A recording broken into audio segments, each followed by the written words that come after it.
Hello, Mahi sir. Sir here. Hi sir.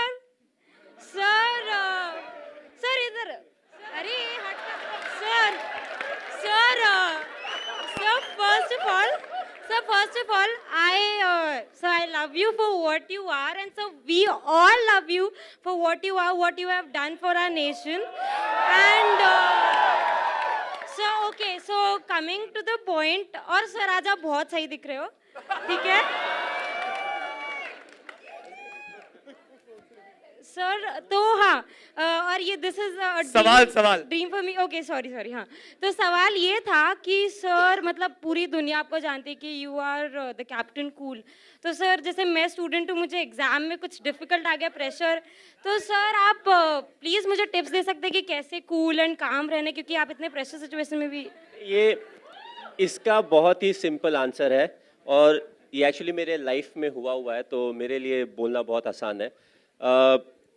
I think exam जब आपको question paper मिलता है, it's already too late, you know, क्योंकि अगर आपने साल भर पढ़ाई की होगी तो आपको सारे आंसर्स पते होंगे, थोड़ा आप मिस करोगे, थोड़ा भूलोगे, बट अल्टीमेटली आप लिख सकते हो आंसर। दैट्स वाई मैं जिस स्कूल में भी जाता हूँ, जब भी स्टूडेंट से इंटरेक्ट करता हूँ, तो मैं यही बोलता हूँ, इंपॉर्टेंट है कि हर दिन आप जो आप क्लास अटेंड कर रहे हो उसमें अटेंटिव रहें और हर दिन थोड़ी थोड़ी पढ़ाई करते रहें। ऐसा नहीं कि लास्ट 2 महीने में जम के पढ़ाई करें और बाकी 9 महीने 10 महीने में हम कुछ भी नहीं करें। और जहाँ तक मेरे लाइफ की बात है, जो मैं रिलेट करने की बात कर रहा हूँ, तो आई थिंक क्लास 12th के समय जो ट्रेलर में भी दिया हुआ है, यू नो, सो हमारा मैचेस था, तो अब हम हेजिटेट कर रहे थे कि पापा के पास कैसे जाए। मम्मी को तो पटा लिया, बट पापा के पास कैसे जाके बताएं कि यू नो कि एग्ज़ाम है, बट उसके पहले मुझे मैचेस खेलना है और एग्ज़ाम ख़त्म होने के बाद ही मुझे ना ट्रेन पकड़ के जाना है और मैच खेल के फिर वापस आना है।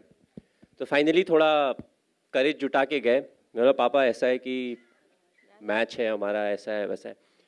उन्होंने बहुत आराम से जवाब दिया, बोला बेटा अगर साल भर मेहनत करे होगे तो एक दिन से फ़र्क नहीं पड़ेगा, अगर साल भर मेहनत नहीं किए होगे तो भी एक दिन से फ़र्क नहीं पड़ेगा, तो तुम आगे खेलो। Mahi sir, what was going on in your mind when Misbah scooped that shot over to Srishant, and also before hitting the World Cup winning six over long off, long long on.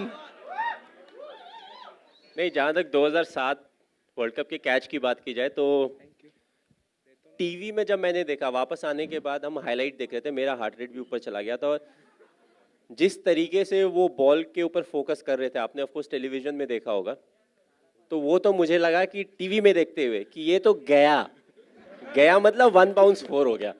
But actually जब match हो रहा था तो मैं वहीं पे था, तो आई वाज जस्ट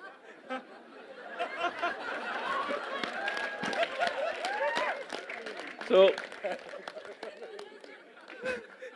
जब मिसबा ने वो शॉट खेला ना, बॉल ऊपर गया, तो आई सॉ कि धीरे धीरे ऊपर जा रहा है, बहुत ज़्यादा उसमें पेस नहीं है। तो मैंने फिर देखा श्रीशांत को शॉट फाइन लेग में, और बॉल आने के पहले ना वो 3 बार ऐसे ऐसे हो चुका था। मैंने बोला अगर ये ड्रॉप हुआ ना तो क्या होगा नहीं पता।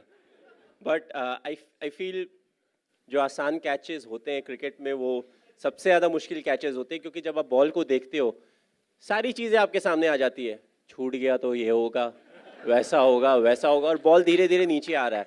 दैट्स वाई वी से being in the present is important, but दिमाग इतना स्ट्रांग होता है, वो आगे पीछे लेके जाता ही है आपको। So I feel that was one of the toughest catches. और जहाँ तक 2011 वाले शॉट की बात की जाए, तो it was a big relief कि हाँ भाई ख़त्म हो गया वर्ल्ड कप, हम जीत गए। क्योंकि जहाँ जाओ हर कोई एक ही चीज़ बोलता है, सर वर्ल्ड कप जीतना है, क्यों, इंडिया में हो रहा है। मैं बोला आज तक कोई होस्ट कंट्री नहीं जीती है, क्योंकि कुछ समय के बाद it was important for us to have fun, क्योंकि हर कोई सेम चीज़ बोलता था। आप एयरपोर्ट से निकलो, होटल में जाओ, उसके बाद आप फिर होटल से निकल के किसी और सिटी में जाओगे, नए होटल में जाओगे, नए लोगों से इंटरेक्ट करोगे, every time it was the same question, world cup जीत रहे हैं ना, और सबका आंसर एक था, इंडिया में हो रहा है। आपने बहुत रिसर्च किया, जैसे सर ने कहा कि आप इनके पीछे पड़े थे इन्फॉर्मेशन के लिए, किस टाइप की रिसर्च हुई यहाँ पर? मैंने पहली बार एमएस को थोड़ा सा अपना कूल जो है वो खोते हुए देखा था। आपका प्रोमो मिल गया। हाँ, पहले 2-3 दिन जब मैं इनके साथ था और मैं बहुत सारे क्वेश्चंस पूछ रहा था, बहुत ही कामली पेशेंटली विद अ स्माइल वो सारे आंसर्स कर रहे थे। लेकिन एक बार बोलते यार एक तुम क्वेश्चंस बहुत पूछते हो और मैं आता हूँ 2 मिनट में एंड सुशांत भाई ऐसा क्या हुआ था, मतलब क्या कुछ हुआ था ऐसा स्पेसिफिक, मतलब क्या पूछा था आपने? नहीं मैं बस एक ही क्वेश्चन को अलग अलग तरीके से बार बार पूछ रहा था। मेरी आदत अच्छा अच्छा, क्रॉस चेक। बता रहे हैं कि नहीं, ऐसे एक बार पूछता था, फिर उसको ना बाएं से पूछता था, आंसर अगर सिमिलर हो तो अच्छा सच बोल रहा है, फिर नेक्स्ट सवाल पे जाता था। And I told you it was a bit awkward, initially थोड़ा ऑकवर्ड है टू स्पीक अबाउट योरसेल्फ कि मुझे ऐसा लगता है, मुझे वैसा लगता है। एक आध क्वेश्चन ठीक है, जब वो 15 मिनट हो जाते हैं लगता है ये मैं कर रहा हूँ। सो आई वाज लाइक मुझे ब्रेक चाहिए, मैं जा रहा हूँ, थोड़ी देर में आऊँगा।